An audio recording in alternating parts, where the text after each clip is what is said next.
হঠাৎ বিশ্বনবী দেখলেন আকাশের সূর্যের আলো ক্ষীণ হতে শুরু করেছে, কমতে শুরু করেছে। তিনি খেয়াল করে দেখলেন এর কারণ সাইয়েদনা জিব্রাইল বিশাল ফেরেশতাদের বহন নিয়ে পৃথিবীতে নেমে আসছেন। পড়েন সুবহানাল্লাহ।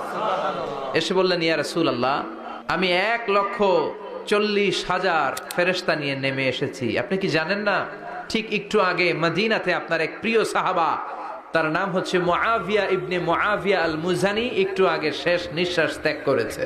বিশ্বনবী বললেন, ইন্না লিল্লাহি ওয়া ইন্না ইলাইহি রাজিউন। সাইয়েদনা জিব্রাইল বললেন, ও নবী, আপনি কি আপনার প্রাণের সাহাবীর জন্য গায়েবানা জানাজা পড়বেন না?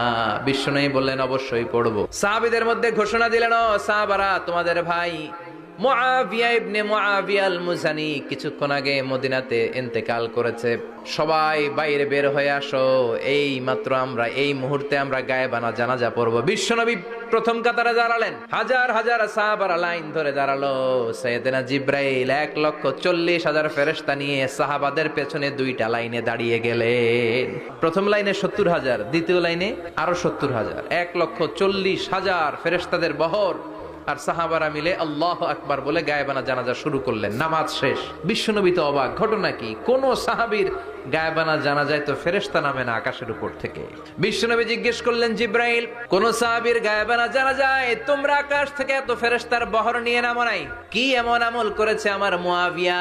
কি এমন ভালো গুণ ছিল, ভালো আমল ছিল, যার কারণে আরশের উপরে তার এত সম্মান?